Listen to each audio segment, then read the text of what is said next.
The night is now falling. The world outside may still carry its hum of traffic, the rustling of trees, or the faint sounds of voices fading into the distance. But here, in this space, the pace is different. We allow the air to soften. We allow the mind to loosen its grip. And we allow ourselves to drift back in time, back across oceans, to a place long gone but still alive in memory and imagination. Greetings, my good ones. Our story tonight will take us to Kyoto in the 18th century, a city that, even then, was a place of balance between elegance and mundane life. Kyoto was known for its temples and gardens, the sophistication of its culture. But it was also a place where people lived the ordinary rhythm of the day, just as we do. There were streets to sweep, rice to cook, laundry to dry, errands to run. And there were markets, bustling gatherings where the life of the city was on display. The market was not just a place of commerce. It was a stage where all walks of life converged. Fishermen brought in their morning catch, still glistening in the seawater. Farmers arrived with baskets of fresh greens, earthy roots, and fruits that shone in the light. Artisans spread out their wares, woven fabrics, wooden toys, handmade ceramics. Sellers of tea, rice, spices, each with its own little world of colors, textures, and aromas. And as these threads intertwined, the market became a living tapestry, changing hourly, transforming with the seasons. If you close your eyes, you can imagine the narrow streets leading to the stalls, the paper lanterns gently swaying in the breeze, the sunlight reflecting off the rooftops as the day begins. You can see the sleeves of a kimono lightly brush the arms of others as people pass by. Perhaps you will notice the careful arrangement of goods, displayed not only for sale, but also to please the eye. In Japan, even in the hustle and bustle of commerce, there was often a touch of art. And perhaps that is the gift of such a story, that by listening to something so distant, so ordinary, we can find peace in our own lives. We too are made of routine. We too spend our days in small acts of preparation, exchange, movement. In telling the story of the Kyoto market, we are, in a way, telling the story of all of us. So as the night grows thicker, let your thoughts wander the paths of Kyoto's streets. Imagine the patterns of woven cloth, the polished sheen of lacquerware, the shadows cast by the light of lanterns. Imagine the faces, smiling, tired, curious, content. Imagine the weight of the baskets, the softness of the fresh bread, the coolness of the porcelain bowls. Each detail is another step deeper into this place. And as you listen, I invite you to become part of this small circle that we are building together. These stories live not only in the past, but also in the fact that we share them here and now. If you find solace in them, if you want to travel further with us to other forgotten corners of history, then be sure to subscribe, like, and share your thoughts in the comments. It is through these gentle acts of connection that this space grows and the journey continues. For now, allow the world of an 18th century Kyoto market to open up before you. Let its colors, sounds, and textures slowly and quietly transport you into the history that awaits you. The city of Kyoto slumbers under a silken veil of morning mist. It is the year 1785. A market day is about to begin, though for now, the stone paths remain cool and untouched, save for the soft trickle of water into wooden basins. In the eastern hills, a faint blush of light seeps above the trees, indigo and lavender hues weaving through the thinning fog. The tiled rooftops of wooden machiya townhouses lie quiet, their paper walls breathing slowly with the chill of morning air. Somewhere in the distance, A bamboo water clock ticks gently. Kon, kon. The rhythmic sound of the shishiodoshi echoes across a mossy courtyard, where dew clings to curled fern leaves and stone lanterns, unmoving and serene. Inside one of the narrow homes tucked along the alley near Gion, an old vendor stirs. He is the lantern man. His name is Yamaji. For more than 30 years, he has shaped thin slats of wood into delicate frames, stretching oiled paper across them, brushing kanji characters slowly by hand. This morning, he lights a single taper to warm his hands. The gentle flame glows amber against his wrinkled features. Outside, a white cat slips soundlessly across the rooftop, tail upright, paws light as rice flour. Below, the street remains empty. But Kyoto is listening. The city does not wake suddenly. It stretches slowly.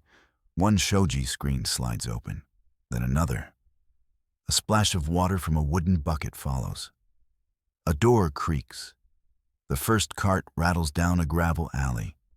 A boy with tousled hair balances on one leg as he slips his feet into worn Geta sandals.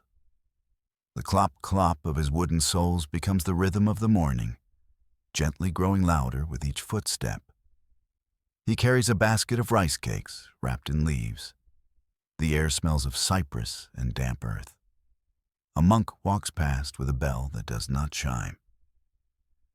And from a nearby canal, the distant sound of a boatman's pole dipping into the water begins to echo. Kyoto has begun to breathe. As the sun eases higher over the tiled ridges of Kyoto, the market district near Nishiki begins to whisper. Vendors arrive without fanfare. Their stalls are small wooden platforms, rolled out from alley-side storerooms and set gently beneath fluttering Norin curtains. One woman lays out blocks of tofu with hands that have known repetition for decades. She works in silence, her sleeves tucked back, her motions slow. Each tofu cube is placed on damp banana leaves, each glistening like moonstone.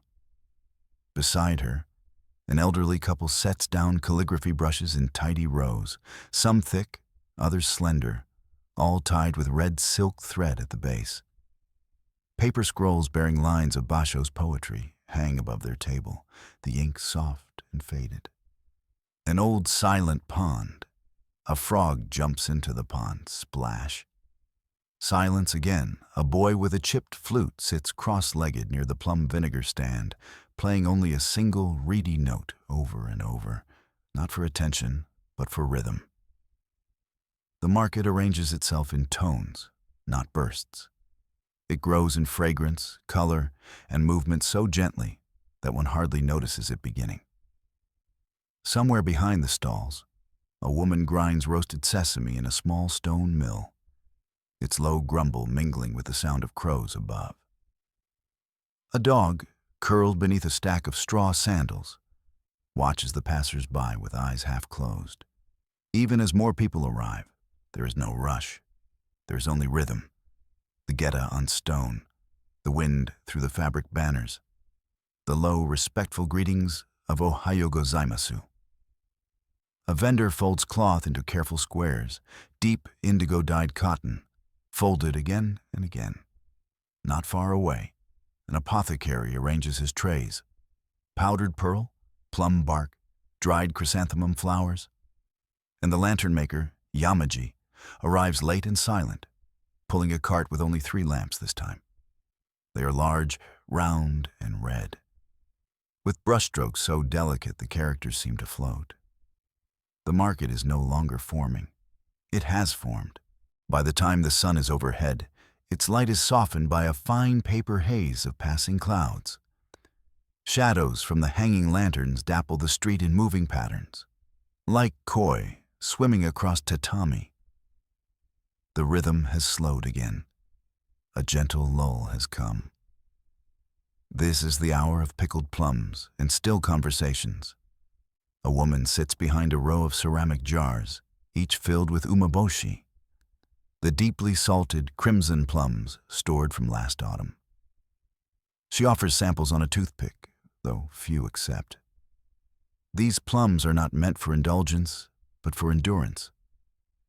Near her stall, a tea seller pours warm barley tea from a tall, iron pot. The liquid flows in a slow arc, steaming lightly.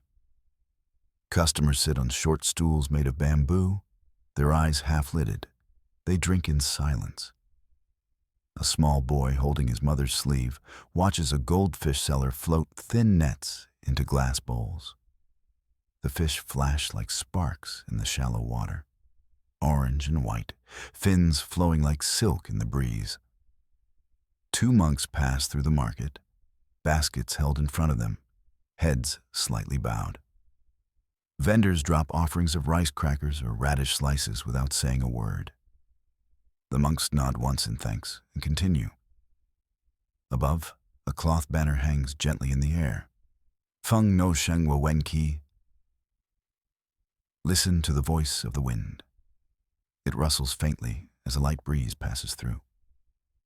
On the edge of the market, an old man sharpens blades on a foot-powered whetstone. The rasping hum is soft, hypnotic. A woman with a kitchen knife waits, holding it respectfully in a cloth wrap.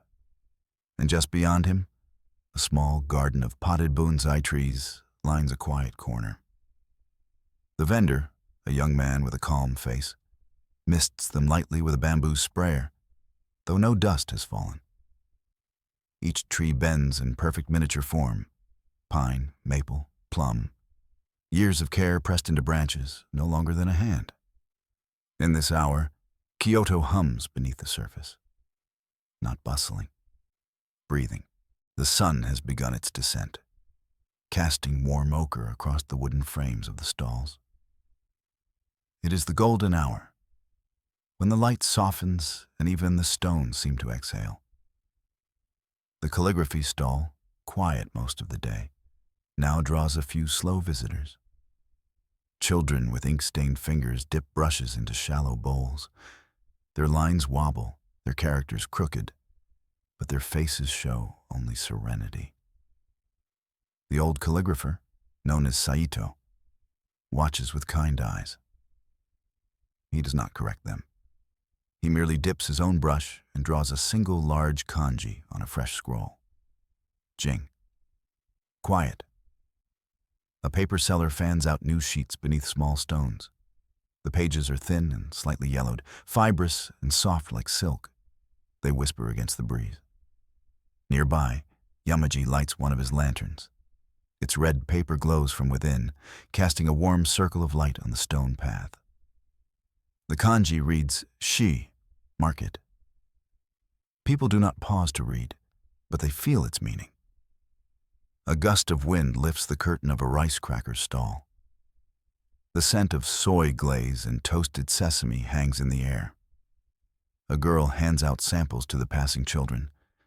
The only sound is the gentle crunch of the first bite, followed by a silent nod of approval.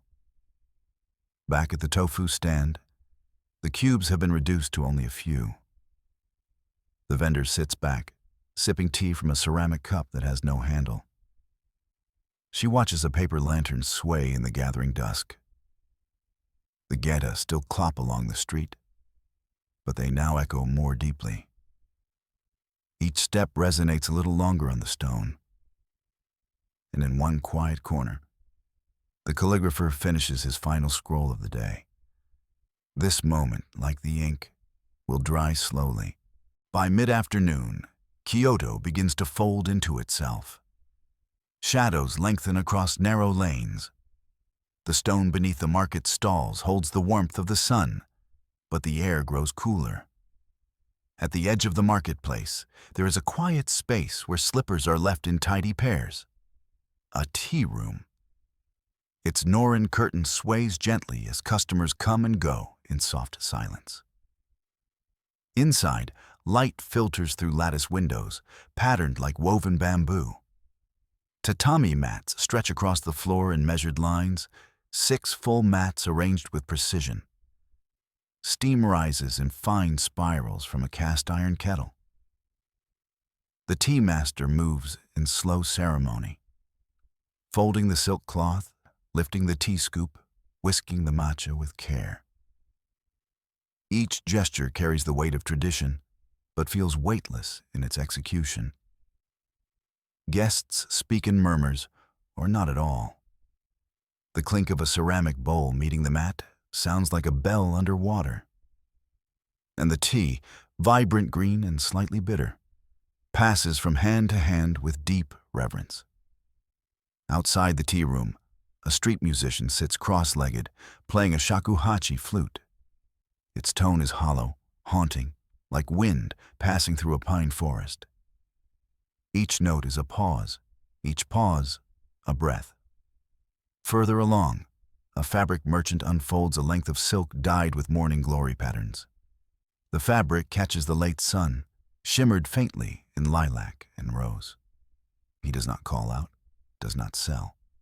He only unfolds, refolds, waits. On a nearby bench, a grandmother ties a child's obi sash tighter with gentle hands. The child yawns. Time continues to slow. The rhythm of the day has shifted. What was once movement has become stillness. The clop of geta is fewer now. The lanterns flicker before they are even lit. Kyoto is turning toward dusk. As twilight descends, the air turns silvery blue. The sky above Kyoto becomes a sheet of parchment brushed with fading strokes of orange. And one by one, the lanterns awaken.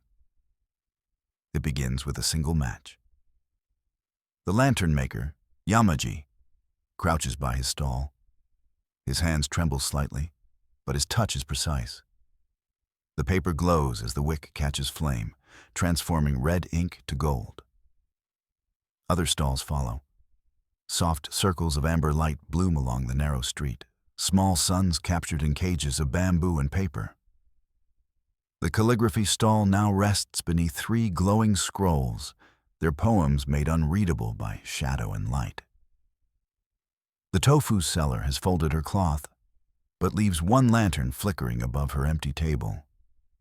Its glow reflects in a bowl of water where the last of her tofu rests, unbought but not unwanted. Children chase fireflies along the stone gutter, cupping their hands with silent delight. The insects drift lazily, their rhythm in perfect harmony with the flickering lanterns. A trio of vendors share a quiet meal of rice and pickled vegetables on a small tatami mat behind the stalls. They eat slowly, chopsticks in one hand, the other resting on knees. There is no laughter, only the soft crunch of daikon and the sigh of warm rice. Overhead, fabric banners rustle. The market is still open, but its urgency has evaporated. Now it exists only for those who wander slowly, those who look, not buy. The brush seller has begun to tie his bundles with silk string. The bonsai merchant waters his trees once more, even though the soil is still damp. His fingers touch each branch as if it were the shoulder of a sleeping child.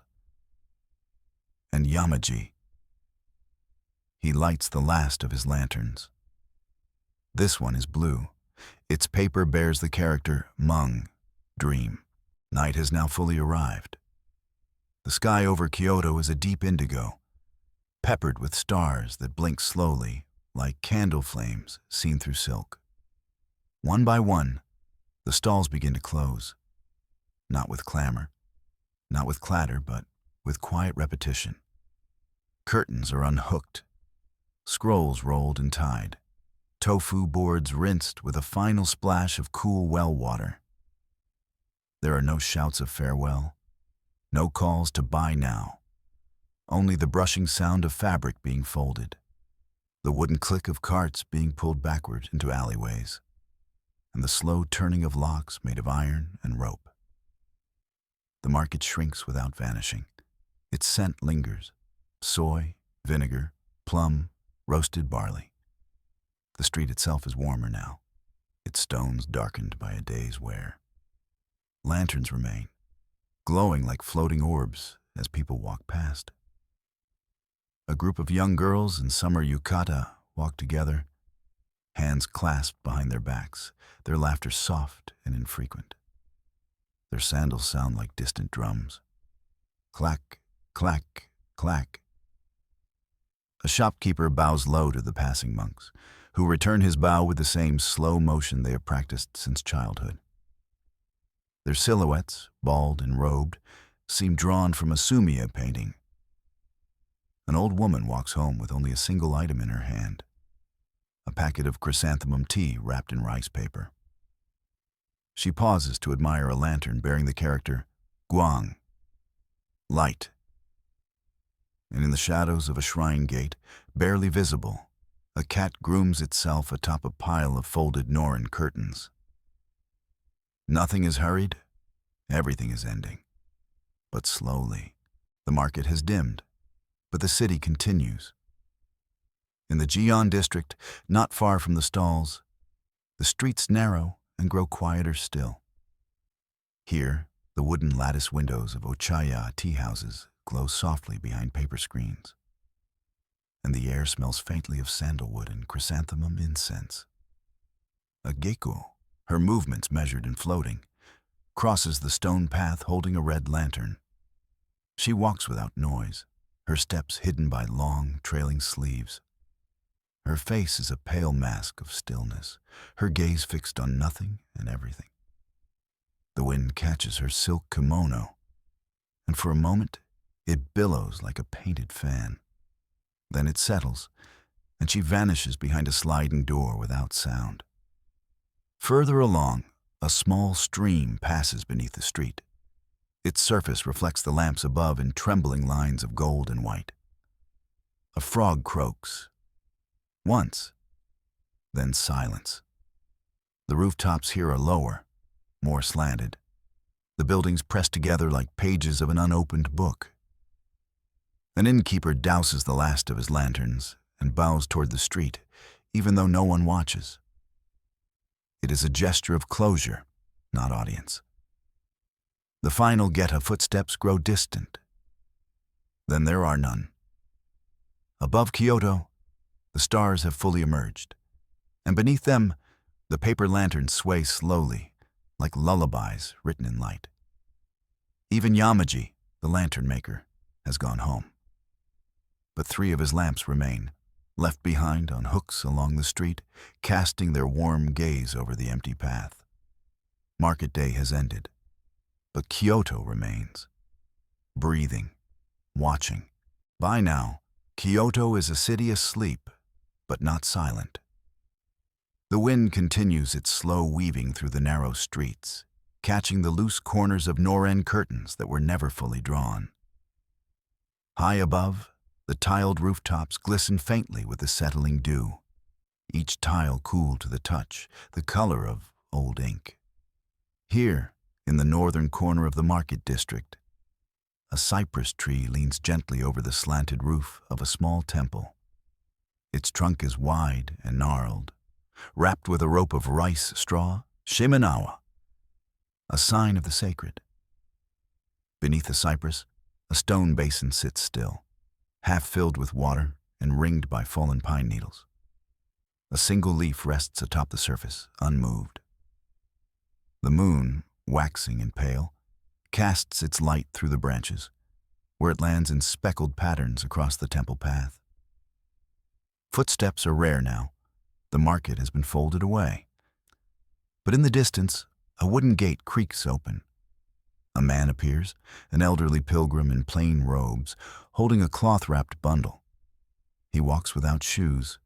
His feet brush the gravel lightly, leaving no trail. He stops by the cypress and bows once. Then slowly he sits, untying his bundle with the kind of careful patience one acquires only with time. Inside is a rice ball, wrapped in bamboo leaf. He eats it slowly, chewing not for taste, but for quiet company. He sets a second rice ball beside the stone basin, for the spirits, or the crows. It is not clear which, but both are welcome. In the quiet, the cicadas have paused. Instead, the world is filled with the soft ticking of bamboo in the wind. and the distant echo of a temple bell struck far away. Its deep tone rolls across the city like a soft yawn. The pilgrim finishes his meal and wipes his hands on a cloth. He looks at the lantern hanging by the temple gate, still lit, still flickering. Then he stands. No words are spoken. None are needed. He bows once more and disappears into the night, the soft patter of his steps vanishing behind him. Above, the cypress tree continues to watch, unmoving. In a quiet house along a back alley of the Jian district, a single lamp remains glowing in the upper window. This is the calligrapher's home. Saito, the old man who painted poetry in single characters by hand each market day, sits at his low writing desk. The room around him is small but neat. Tatami underfoot, scrolls stacked in tied bundles along one wall. The only sound is the faint squeak of his inkstone as he gently rubs a black ink stick in slow, circular motion. Chi, chi, chi. A single candle flickers beside him, its base heavy with melted wax from many evenings just like this one. Saito is not writing. Not yet. He's simply breathing, thinking. He looks out the small window toward the street below, where the shadows of lanterns dance on the cobbled path. He dips his brush. On a new sheet of washi paper, he writes the character, time. The strokes are soft, but firm. Each line is deliberate. Each pause between strokes just as important as the brush itself. He places the paper aside and takes a fresh one. Mung. Dream. Then another. Jing. Stillness. One by one, these characters build a rhythm of their own, like the quiet beat of a drum muffled by snow. He writes them not to sell, but to remember. To remember how words can hold silence. How silence is sometimes the strongest sound. From outside, a gust of wind enters through the window and rattles the paper slightly. He presses his palm gently against the scrolls to steady them. And then he smiles, only faintly. He thinks of the boy who tried to write his name today and smudged the ink across his sleeve. Of the woman who bought no scrolls but stood there, reading them for many quiet minutes. Of Yamaji and his paper lanterns, how their glow made the characters seem to shimmer. Saito lays his brush down. Tonight, he will not write a poem, only single words. He believes that sometimes one word is enough. He pinches out the candle, and darkness wraps around the room like a blanket. But the scent of ink lingers, a scent like time held still. Far across town, in a small wooden house behind a plum orchard, Yamaji, the lantern maker, finishes his evening tea. He sits on the floor by his workbench, now empty except for a spool of twine and a small dish of ashes. The workshop smells of oiled paper, pine glue, and faint smoke. Its walls are hung with old, faded kanji he painted long ago. Not for sale. These are the first ones. The practice lamps, from when his hands still trembled in youth. He pours a second cup of tea from the iron kettle, even though there is no one to share it with. Habit or memory, perhaps. Outside, the plum trees sway softly in the midnight breeze. Their blossoms have long since fallen, but their scent remains, a sweetness carried on the air like a half-remembered song. Yamaji leans forward and lights a final lantern. It is smaller than the others, more fragile. Its paper is not red or blue, but white. No character is painted on it, no message. He watches the flame take hold, its glow steady. Then, with a practiced motion, he carries the lantern outside into the dark. The path behind his house is barely visible, the gravel cool beneath his feet. He follows it past the garden, past the bamboo fence, all the way to a small wooden post at the edge of the orchard. There hangs the lantern. It sways slightly in the breeze, its light casting a gentle halo across the surrounding plum trunks. This lantern is not for selling, not for guiding others. It is for the trees, for the wind, for the night itself. Yamaji bows. Then he returns home, barefoot, slow, and content.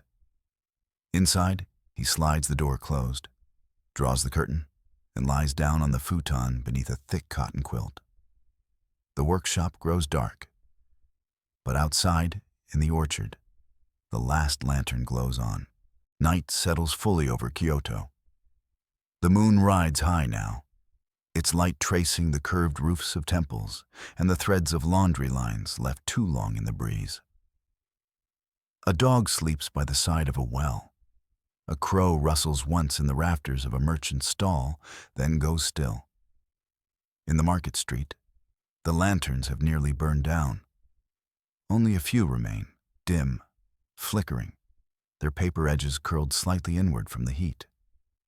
They resemble flowers at the end of their bloom. Faint, soft, beautiful still. A single street sweeper begins his rounds. He carries a broom of bundled twigs and a cloth sack slung over one shoulder. His footsteps are light. He does not sing. He does not rush. He moves with a rhythm older than the market itself. One stall at a time, he sweeps away the leaves, the petals, the dust, not out of necessity, but reverence.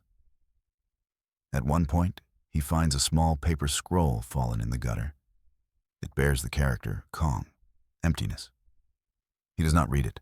He simply lifts it, folds it gently, and places it beside a stone. The night air remains cool. A distant bell rings. One, then silence. And slowly, inch by inch, the sky begins to change. Black to indigo, indigo to deep lavender, lavender to soft gray. Somewhere far beyond the mountains, the sun has touched the horizon, and Kyoto breathes again. A door opens. A rooster calls. A child stretches and yawns. A kettle is lit. The market is not yet reborn, but it is listening, waiting, like a scroll of blank paper, its surface ready once more for brush, ink, and quiet.